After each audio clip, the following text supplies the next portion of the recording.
Hello everybody, I hope you're all having an amazing day. We've got another top tips video for you guys, and this one's all about opening traps. So anyone who's sort of like a beginner player and is struggling against sort of really stupid opening traps, which we've all fallen for, I guarantee every single player's fallen for them. So we're just going to be covering 10 of the most dangerous sort of traps that I could think of, basically. And just telling you guys how to avoid them and what the threats are and how to deal with them properly. So without further ado, let's get into number one. So trap number one, we've all seen it, we all hate it. It's the Waywood Queen. Now it starts off with e4, e5, and then White's going to do something absolutely crazy and go queen to h5, and like completely ridiculous.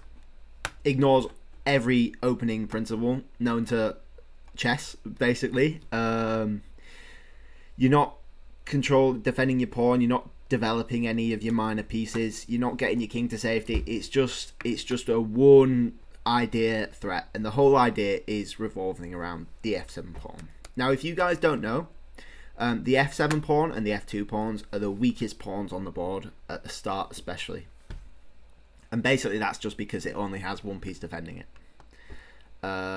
The problem is as well, if you ever push this pawn, you've got checks coming in, and it's very, very scary, because only one thing can block it, you know. And if you don't have this defender either, again, it's even worse. So after queen h5, the whole idea is that they're hunting for this pawn, they're hunting for the rook, and they're hunting for checkmate. So there's several ways someone can mess this up. Straight away, you can play g6, which completely wins for white. Like we said, they're hunting for that rook, so they take that pawn, the e5 pawn, with check on the king. You have to block it, and then they go ahead and take this rook.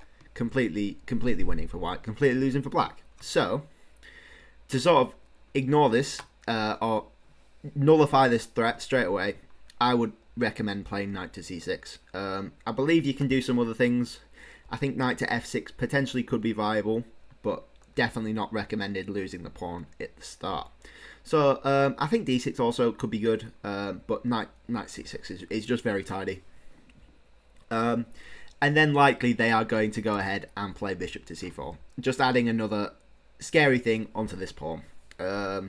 And you'd notice this is actually very similar to the fool's mate or the scholar's mate, whatever you want to call it.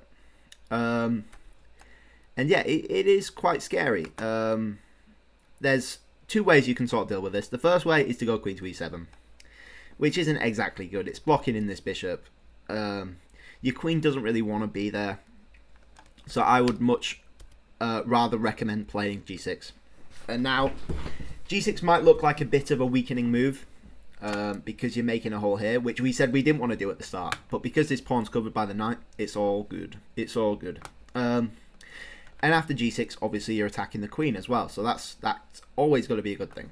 And now they might try to be even more cheeky. They're probably going to continue the attack, and they're going to go back to f3. And you can see this attack with the bishop and the queen is still on at this point. And to avoid this, you're just going to put a piece in between the queen and that pawn, and just go knight to f6. And yeah, it's hitting this, it's covering the queen, it's all good. So after this, white's going to be a bit stumped, basically. They've wasted all that time, all those queen moves, and you've basically just developed free for them, you know, like they've not posed any serious questions, and you've just been taking your time and playing solid and developing your pieces. So, to sort of carry on the attack, they're likely going to play a d3. And the whole point of this is that they're bringing this bishop across to try pin your knight to your queen and try win some sort of material that way, maybe bring this knight in as well. And try hunt this knight afterwards. And in response to that, because you're obviously a very smart chess player, you're going to notice you've got a free attack on this queen. So you're going to go ahead and play knight to d4. And at this point, you're basically winning the game. It's 1.1 for black, and that might not seem like a minor advantage, but your pieces are much better. Yes, this bishop's sort of well placed, but this knight's also a beast. Your bishop's coming out soon. Obviously not there because of the pawn push, but still, those sort of ideas, you can do it. A similar thing to them, actually. You can get this bishop out this way as well. So it's all good. Now, the second thing with this knight move is you're hitting this pawn, threatening to win the rook with the fork, which I'm sure you're all aware of. So they most likely are going to go queen back to d1. It solves both the problems. But then what's the point of bringing your queen out for all these moves? You've wasted so many moves doing this just to have your queen back to the start. So you should be extremely happy with that. Now at this point the game, you've basically solved all your problems. You're starting to develop your piece. You're all good. Now you can continue this. There's more lines, but after this point, if you want to stop here, that's completely fine. We'll just play for a few more, and it basically revolves around kicking out their only other piece as well. So we're going to go ahead and play d5. Now you can go ahead and trade off here, and that's completely fine. But it's going more towards equality. So after e takes, you're going to go ahead and play b5. Not take back. You want to keep the pieces on the board and continue to hunt after this bishop. So b5, here we go. Now they can play something like c3 here, and I believe c3 is actually potentially the main line. And basically they're trading off, they're making their own threat. But you can go ahead and just take this bishop, and after they take your knight, you can take this pawn. And again, you're just a pawn up, and you might think, this is quite scary, actually, taking the knight. But you've got this nice little trick, and you need to remember this as well. Queen takes pawn. And if you want a quick and easy, brilliant move from chess.com, this is it. Basically, yes, they can take this, but you've got this threat on the rook, which is way more scary. So if they go ahead and take this, you can take this pawn. And you might think, oh, Jacob, they've got queen f3. Surely that is perfectly fine for white. And they can try this, but then because you're a really smart chess player, you're going to go ahead and play bishop d7. b7, sorry. And the bishop is still continuing all the threats. It's backing up the queen. It's attacking their queen. What are they going to do? Resign, basically. So that's basically how you get out of the Waywood Queen attack, because there's no other way to sort of do it. That's sort of the only way. You can play maybe something like d6 instead, but this is basically main line. If you see someone play this, queen h5, just be happy, really. Remember to play solid. Try kick around their queen.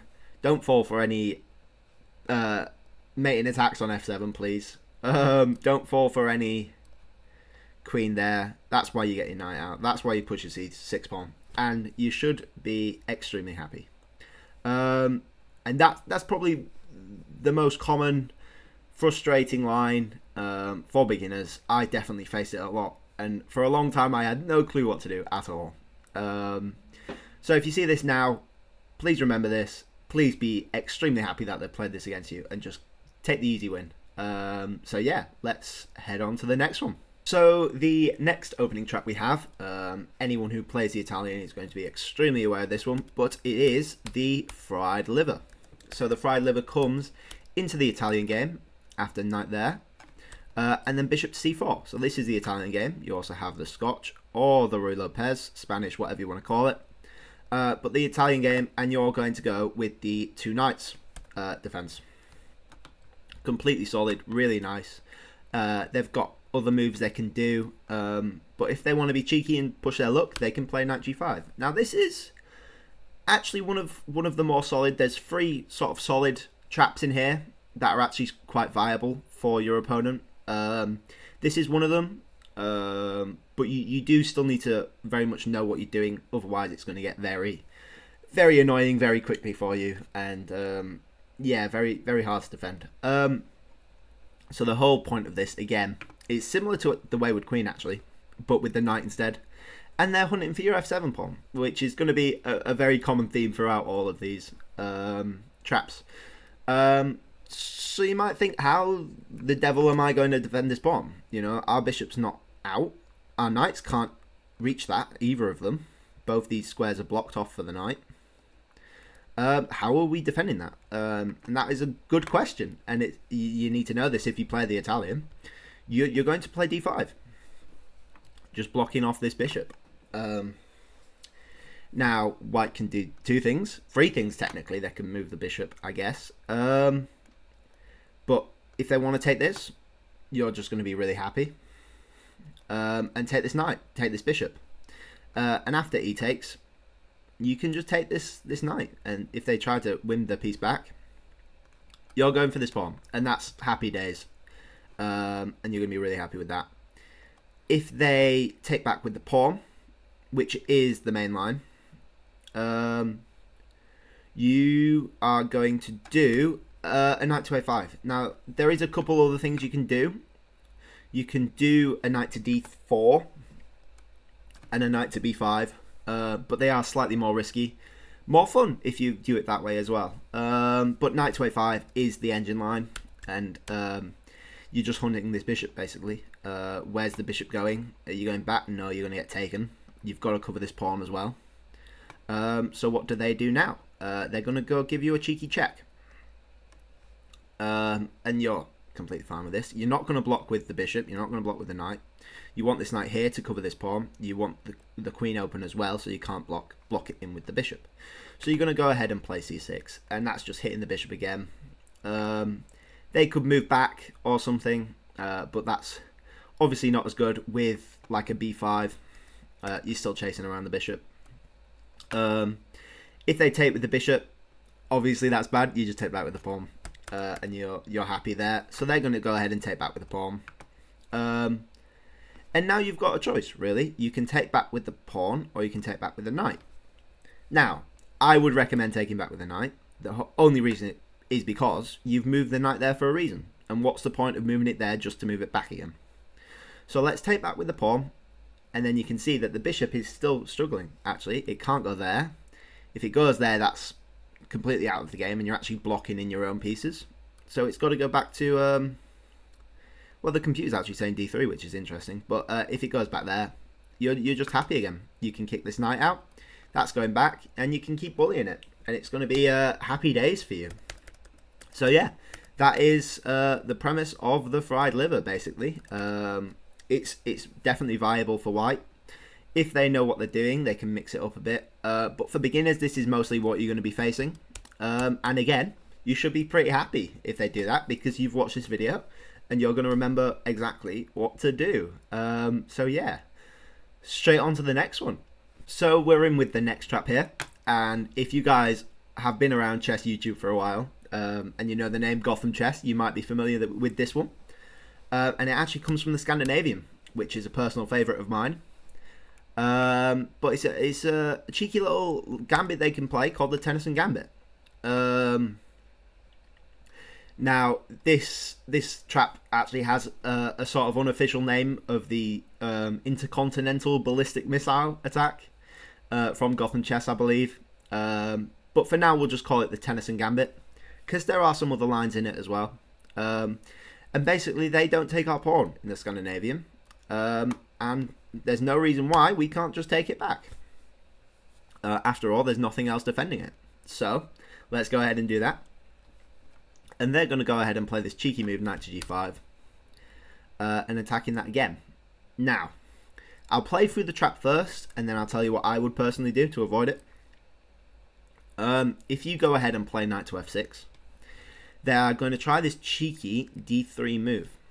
Now, obviously, you want to hold on to your pawn advantage, and there's no reason why you shouldn't hold on to your pawn advantage. Now, you can play something like bishop to f5 here, or apparently bishop to g4 and attack the queen as well. Sorry. But if you want to hold on to this pawn advantage, you can just take this pawn, and that's perfectly fine, but you've got to be very careful because they've got this cheeky bishop to d3 move. Now, you might think, I'm not really under threat here. After all, nothing's really aiming at this f7 pawn that I can't just take straight away. But the fact that you can take straight away, and you have to take straight away, is actually the problem here. So if you go ahead and play something silly and careless, like a h6 here, that's actually completely losing for you. because they have this really, really sneaky move, knight takes f7. And if you want another brilliancy, this one's it.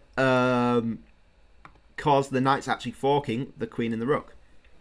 So unless you want to be down in exchange, you've got to go ahead and take this. And then they've got this other really cheeky, brilliant move of bishop to g6 check. And now this technically is not brilliant, apparently. But the whole idea is that you're attracting away the king. And you've got this discovered attack on the queen. So the king can't go back. So the king has to go and take it. And after queen takes, you've got a queen and a pawn for 2 pieces. So it's obviously very, very good for white here. And black's just going to have a hard time developing with their king in the middle. White's going to castle, get their other pieces out, and it's just going to be easy for white, basically. They can take this. They're going to have to move their bishop or lose it. At which point you can take this pawn maybe, and it's just going to be really nice for white. So how do you go about avoiding this then? So if you've watched my Road to Mastery, you would know that I play bishop to f5 here, and the whole reason why I play bishop to f5 is so when they do this d3 push, they're going to have a hard time taking back with the bishop, basically, because I can just go ahead and take it, and then unless they want to trade off everything, they're going to have to take with the pawn. And then you can see how their attack is a lot less lethal in this situation. They could also do a knight to c3 here, which is completely fine as well. And they've got potentially some ideas with queen to e2 straight away as well. And and at which point we're just going to continue defending this pawn with knight to f6. And this is just super solid here. They might try win it back again with queen to e2. At which point we can play a knight to c6. And you might think, oh, we're losing the pawn. It's a bit more complicated with that, because after knight takes e4, we potentially have a knight to e4, takes e4. We potentially have a knight to d4 straight away. But either way, this is what I do. And then this is just very tricky for white, actually. There's a lot of things they have to be aware of. You've got nasty pins, you've got threats of a fork, you've got threats of coming in that way, you have threats of taking this pawn if the bishop moves. So basically you flip the activity on their head, and you're the one with the initiative and you're the one making threats. So that's what I would recommend when you come against the Tennison Gambit, rather than falling into this. Not that knight f6 is bad, knight f6 is perfectly fine. But I think bishop f5 just stops a lot of the shenanigans before they even begin. So that's what I would recommend to avoid this ICBM attack, if that's what it's called. But yeah, on to the next one. So we're in with the next trap here, and this actually comes from the Petrov, and it's one of a few, I think, that come from the Petrov. Maybe a couple that come from the Petrov. And I don't think it has a name. But you should know that the Petrov is quite a tricky opening, because it gives Gambit straight away, basically. So the main line in the Petrov, if you don't know, is to just go ahead and take this pawn, and black could go ahead and take that pawn as well, and it would lead to an evenish game. But what black might try to do is they might try to be sneaky, and they might try to play queen to e7, and I believe this is actually perfectly fine for both sides. It's near enough main, but if white decides to just go back to where they were, which is a relatively obvious thing to think about, really, like, you've taken it back, you've got your material, let's just go back. They're taking this pawn, so it's going to be an evenish game, and that's something I definitely did early on in my chess career, I guess. But yeah, I fell for this one a lot. And they can go ahead and take this pawn, like we said.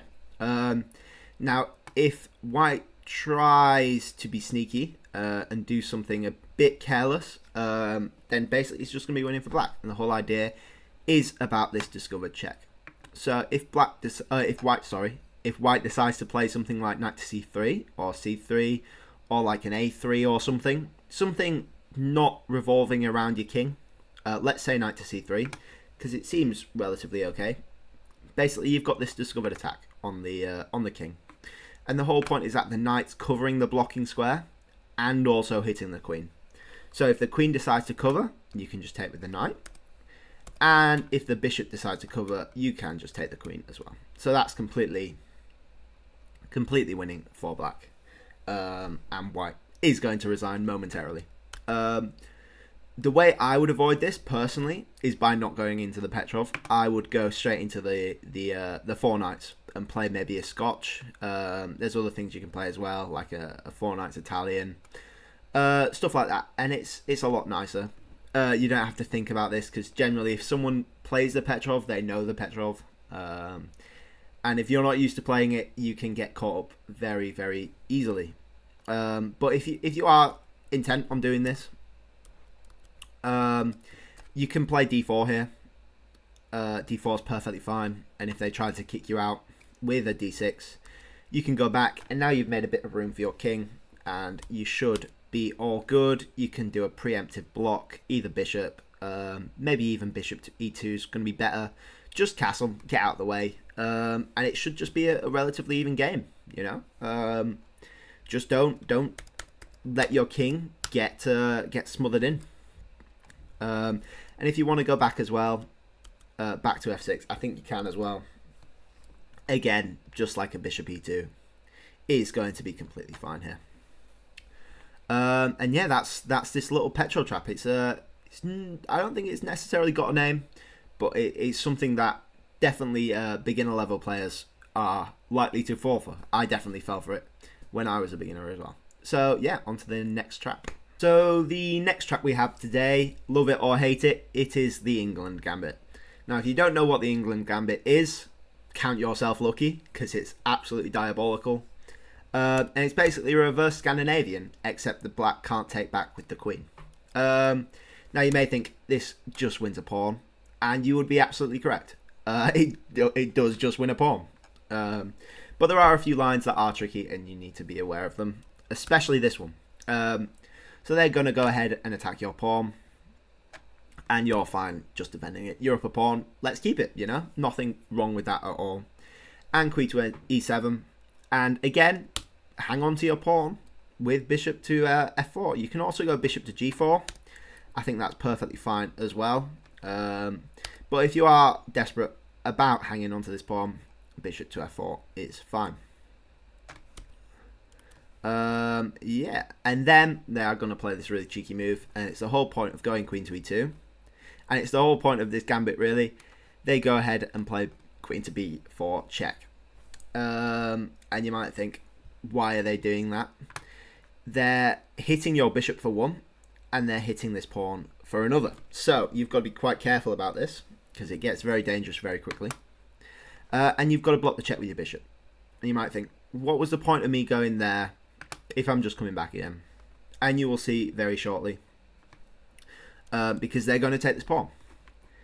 And for those of you who are very eagle-eyed, you may notice that bishop to c3 defends the rook and attacks the queen. However, you would be wrong, and I would be wrong, because I thought this as well. Black has this really nice move, bishop to b4. And it's incredibly scary, and it's completely winning for black as well. And the idea is that, yes, you're attacking the queen, but you're also pinned to the king. So if you go ahead and take this, black can actually go ahead and do knight takes b4. Now, you've got this threat, you've got a forking threat as well, and it's just not looking very nice for white at all. I think the best move is to go knight to a3 and just sack the piece, and resign, quite probably. So that is why you don't go bishop to c3. And it's a very tempting thing to do. It looks particularly nice, but you get absolutely destroyed by bishop to b4. So then you might ask, how do we get out of this then? So basically you need to cover the rook. How else are you going to cover rook? You go knight to c3. And yes, you've given back their pawn, but you're getting a lot of attacks on this queen. You're getting developed very fast, and it's actually quite good for you. The computer says it's 1.6. So what do you do after this? They're going to go ahead and try their usual bishop to b4 tactics, but you're going to say no thank you and go rook to b1 like we suggested. The knight's covering the rook, the queen's covering the rook, everything's covered. You're going to be attacking both of these pieces. It's all good. Now they're going to go ahead and play queen to a3, and I believe that's their only move that doesn't hang their queen. And now you have this really nice move, knight to d5, and you're making your own threats. You're saying no thank you, and you're making your own threats on their king. Now the only move for them now is to go bishop to a5 and cover this pawn. Now you might think, oh, I can just take this, but the queen comes and covers this pawn as well. So you're going to go ahead and play rook to b5, another really amazing move. You're giving up this pawn, however you're threatening to win this.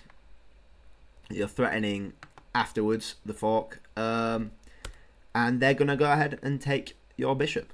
And after that you just take with the queen, and you have a very, very healthy position here. Black doesn't have time to take this pawn. They've got to deal with this. However they do that. I think rook b8 is the best, but then you're still potentially taking that at some point. You're going to go ahead and play an e4, get your pieces out as quick as you possibly can, and launch an attack at the black king. So you definitely do need to know this one, mostly because if someone plays the England Gambit against you, you need to take the pawn. If you don't take the pawn, you're going to have a worse position. Or at least an even position, but not a position that's particularly nice to play. Like, they've given you a free pawn, take the free pawn, you know. And this is what they're going to be trying. So please know this one. It's not one you can really avoid, and this bishop to b4 move is particularly nasty. So, yeah, that's the England Gambit. On to the next one. Now for the next trap. Spooky season might be over, but it's not in the chess world, because the next one is the Halloween Gambit. And this comes from the Four Knights. So if you play the Petrov, this might be one that you come into a lot. And it's going to be crazy. They're going to sacrifice the piece. Now the Halloween Gambit isn't exactly solid. It's definitely viable to a certain extent. But at the end of the day, you are giving up a piece. And the whole idea is, it's not so much a trap line, it's more of a compensation line. The whole idea is that white's going to get this really strong centre with d4 after you take. Because obviously you're going to take, because it's a free piece. Why would you not? And after d4, black has choices here. Some of you might think going back to c6 is the correct move. However, you would be wrong. This is actually what white wants you to do, and it's considered an inaccuracy. Still slightly better for black, but you've got to be extremely careful because you're giving them so much space in the centre. And they go d5, kicking your knight out again. Where are you going to go now? Back to e5, I guess. Sure. Oh wait, f4's coming, and this is incredibly scary now. You can see all of these pawns lining up. They're going to bully this one. They're going to bully this one. The bishops are coming in. The knight's coming in. The queen's coming in. It's incredibly scary. So now you have to go back to g6. And g6 was the other move in this position as well. It was one of these two. So yes, you can go c6, but you'll end up there anyway, and you're giving them more tempos as well. So why do it then? So after you go knight back to g6, they're going to go ahead and play e5. This one's covered by the knight, so they're all good. And where are you going with this fella? It's doing nothing. You've got to go back to g8, and you can see how white can claim they have some sort of compensation in this situation. So once you've gone knight back to g8, they're going to go ahead and play d6 and keep pushing their pawns. And obviously you don't want to let any more spatial disadvantage happen. So you're going to go ahead and take this with c takes. And after e takes, the queen's covering this pawn, so you can't really do that. And you can see straight away how they have compensation. After like a queen check, you've got a block, they get the piece back.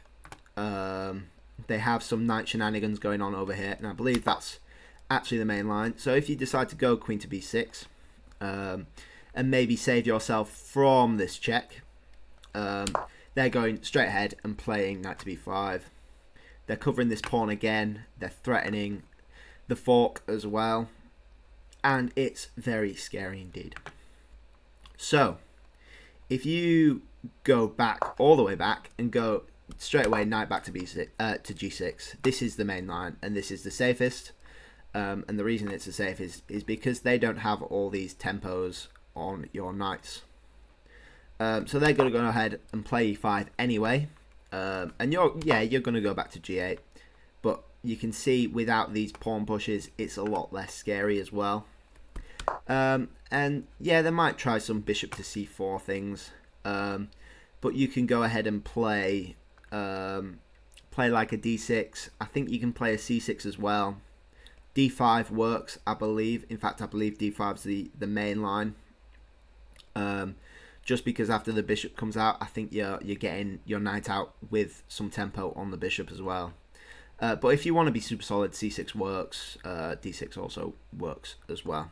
I think bishop to b4 is also a good choice as well, just trading off their pieces, seeing as how they're down a piece anyway. And yeah, this one's super solid.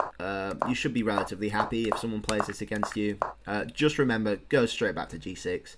Don't mess around with any knight to c6 ideas. It's not worth giving them the tempos. But other than that, it's all right for black. I mean, it's definitely playable for white as well.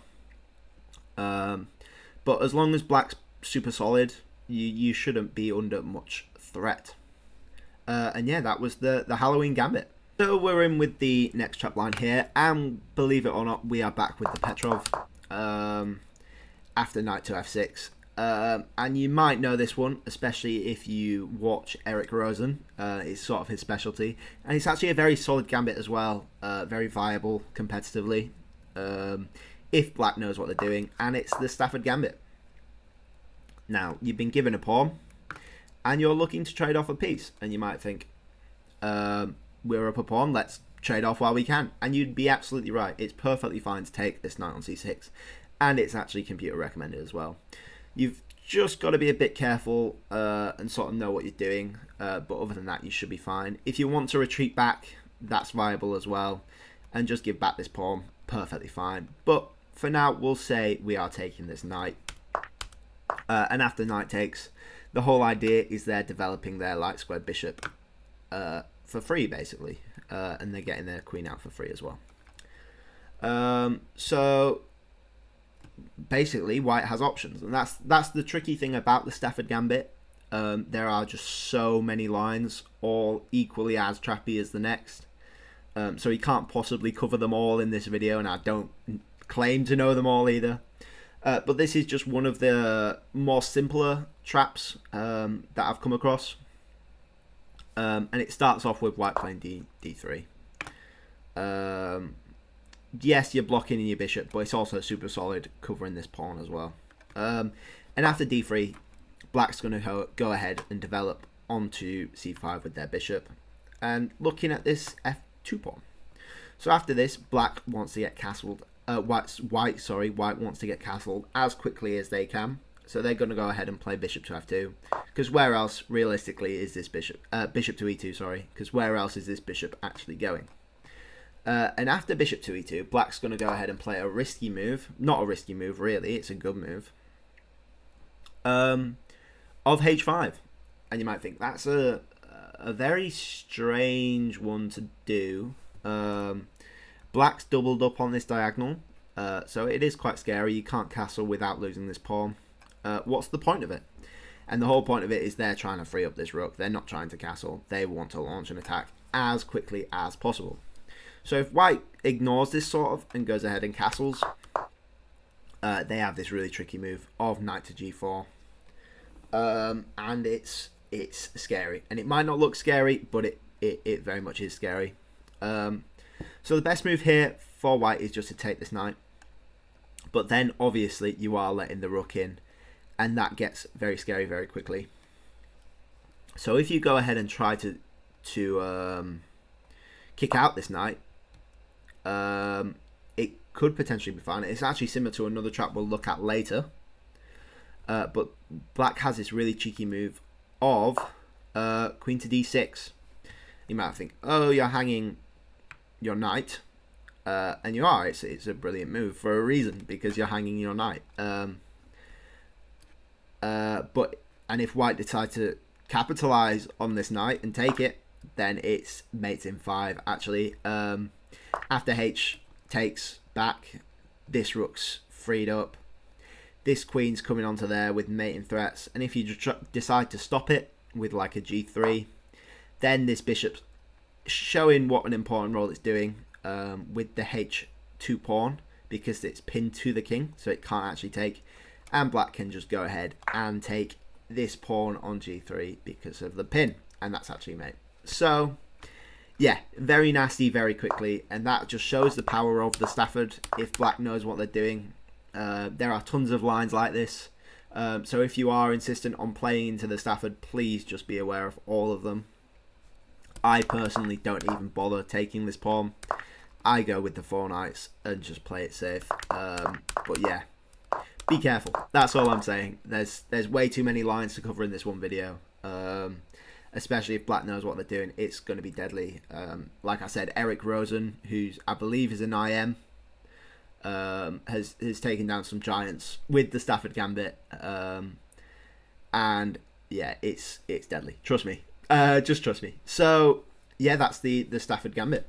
So the next opening trap we have is a bit of a slimy one, and again we're back with the Italian game, and we play this d6 move, and which is very solid. You're getting the light square bishop out as well, and yeah, black can potentially do some d3 and knight to g5 stuff like we've seen, sort of similar to the fried liver, but they're not going to go ahead and do that. They're going to play like the 4 knights.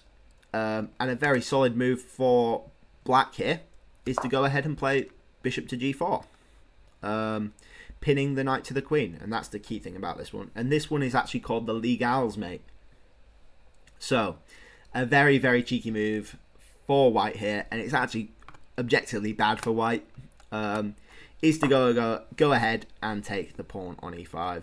And you might think, what? You've just sacrificed a queen.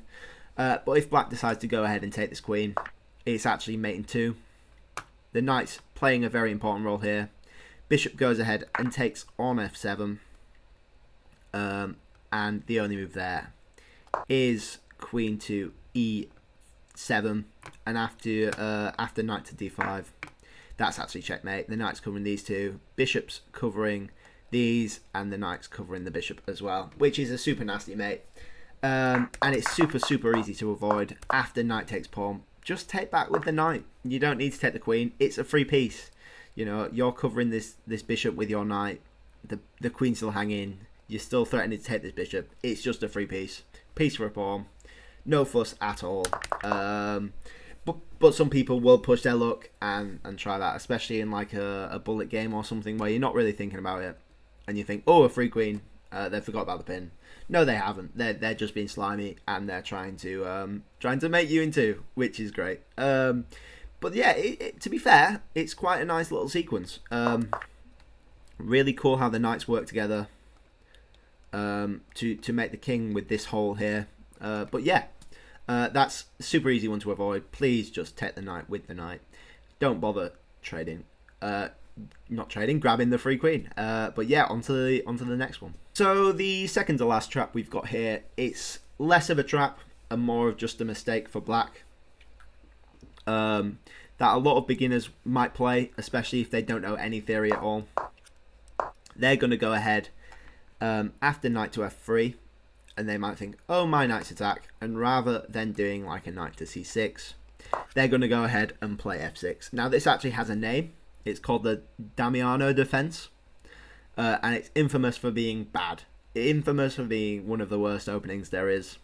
And the whole point of this is actually just knight takes pawn. Super, super easy, brilliant move if you ever want a brilliant move. And you might think, that's weird. You've just sacked your knight for a pawn. And it's like, yes, but then you have a very similar move to the Waywood Queen, except they no longer have the f-pawn, which is just devastating for black. If you decide to go with g6, you have this same thing hitting the rook, and I believe if you go upwards, you have a very, very similar thing, and it's just not nice. You get so much compensation for the knight, so much development. I believe if the king goes to g6, it's actually mate in 12, believe it or not. But yeah, just super not nice at all. Super scary. But yeah, basically, don't place f6. I believe it was Ben Feingold that said never push the f-pawn, ever, in any situation, push the f-pawn. Just play knight to c6. Play d6 if you really want to. Or, on theme with what we've been looking at, play knight to f6 if you want to play something different. But never, ever, ever, ever, ever, ever play f6, especially in this situation. It's not worth it at all. But yeah, that was a bit less of a trap and more of just a mistake for black. But I felt it would be cool to include it here for beginner tips. So yeah, on to the last one. So for the last trap here, we're going into the Spanish, into the Roy Lopez. One of the most classical openings there is. I think it was one of the first even. Into the Berlin. So the Berlin is knight to f6. Looking after this pawn. Technically hanging this pawn, although I don't think it technically works. And white's going to go ahead and castle. And then after this, black's... Well, you can take this pawn, but I believe the idea is rook to e1, and then you're hitting both of them with an x-ray. Black's going to try this really sneaky move, knight to g4. And this is called the fishing pole attack, or the fishing pole variation. Something along the lines of a fishing pole. And basically, black's fishing for a win. And if you do the normal move, kick the knight out. I don't know why it's bothered to come here, but we'll take the chance to play h3. We'll kick the knight out. They have this sneaky move of h5. And we've seen this before in one of the other traps. I think it was the... I've forgotten what it's called. Not Staunton. Stafford Gambit. Yeah, that one. I literally covered it 30 seconds ago, but I forgot the name. Anyway, you don't want to take this. It's perfectly fine if you don't take it. Play something like c3. Play something like d4. Play something like rook to e1. Play something like knight to c6. Anything else is fine. Just do not take this knight whatever you do. If you do, it's going to be horrendous. It's gone straight from an equal position, in fact slightly winning for white with 1.5, straight down to a 2.3 for black, minus 2.3. So absolutely a horrific mistake. And they go ahead and take with the H pawn, like we said. And their whole plan is to go there and checkmate you. If you decide to go knight to H2, that's even worse because of queen to H4. How are you ever going to defend this? I don't think you can. It's mate in 11. No return. You can also... I think the best move is to technically just ignore it, but it's still like -2. Because this is extremely scary. The queen's coming in however it wants to, something like this with a mate threat on this square as well. Super scary. Never ever take this knight, please. Whatever you do, never take the knight, especially if they've played a h5. Not worth it at all. Just ignore it, please. Just ignore it.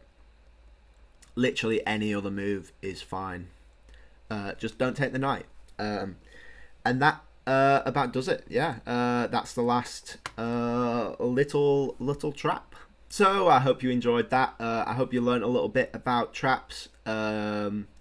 I know from experience how frustrating these little traps can be, especially if you don't dedicate all your time to opening theory and you're more of a casual player. Or if you're really competitive and you just want a good game, but you keep falling into these traps. I know firsthand how frustrating they can be. Please, if you are suffering these, take your time, watch the video, remember everything. If there's anything I missed, I'm happy to make more of these. And